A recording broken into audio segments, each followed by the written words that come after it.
तो कभी king maker बने। किंग मेकर भी मैं हूँ, सरकार भी मैं चलाऊंगा।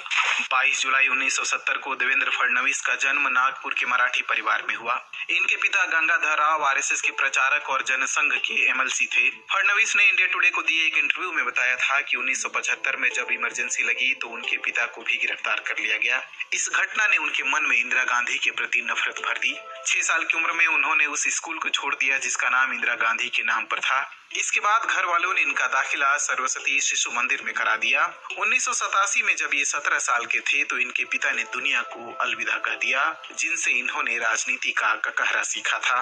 1989 में 19 साल की उम्र में ये कॉलेज की पढ़ाई के दौरान आरएसएस की स्टूडेंट विंग अखिल भारतीय विद्यार्थी परिषद में शामिल हुए। इन्होंने लोग बनाया। विद्यार्थी परिषद नेता हुआ करते थे।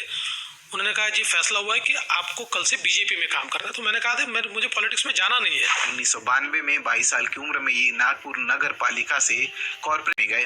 इसके 5 साल बाद 27 साल की उम्र में नागपुर नगर निगम के रामनगर वार्ड से नगर पालिका चुनाव जीतकर सबसे युवा मेयर बने। इसके 2 साल बाद ही 1999 में नागपुर वेस्ट सीट से चुनाव जीतकर विधानसभा पहुंचे। राजनीति से इतर इन्होंने के लिए मॉडल के रूप में भी काम किया।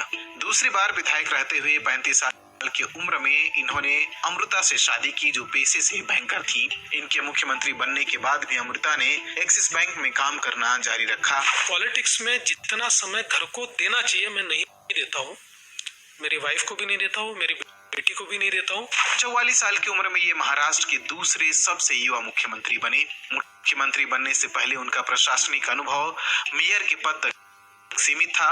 इससे पहले वे कभी भी मंत्री के पद पर भी नहीं रहे। पार्टी में अलग अलग पदों पे काम किया मैंने।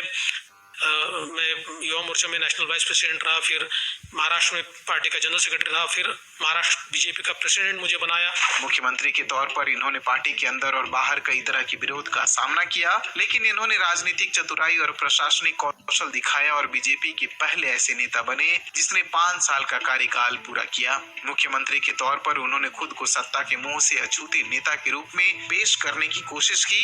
वो साधारण कपड़े पहनते, टिकट खरीदने के लिए लाइन में लगते और मुंबई से नागपुर तक इकोनॉमी क्लास में यात्रा करते। 2019 में उनके ट्रैक रिकॉर्ड और पीएम मोदी की लोकप्रियता ने भाजपा को राज्य में सिंगल लार्जेस्ट पार्टी के रूप में उभरने में मदद की। 2019 में उन्हें दूसरी बार मुख्यमंत्री बनने का मौका मिला, लेकिन अजीत पवार के मुकरने के बाद वो बहुमत साबित नहीं कर पाए और इस्तीफा देना पड़ा। इसके बाद उद्धव ठाकरे के नेतृत्व में महाविकास अघाड़ी की सरकार बनी। मेरा पानी उतरता देख मेरे किनारे पर घर मत बसा लेना। मेरा पानी उतरता देख मेरे किनारे पर घर मत बसा लेना। मैं समंदर हूँ, लौट कर वापस आऊंगा। लेकिन 3 साल बाद एक बार फिर से वही कहानी दोहराई गई, जब उन्होंने शिवसेना के बागी विधायकों के साथ हाथ मिला लिया, जिसने ठाकरे को इस्तीफा देने पर मजबूर कर दिया। जब कोई मेरे साथ गलत व्यवहार करता है, कोई मुझे धोखा देता है, तो मैं याद रखता हूँ, अपना समय आने की राह देखता हूँ।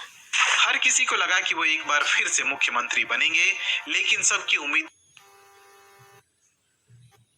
को उस समय धक्का लगा जब उन्होंने मुख्यमंत्री के पद के लिए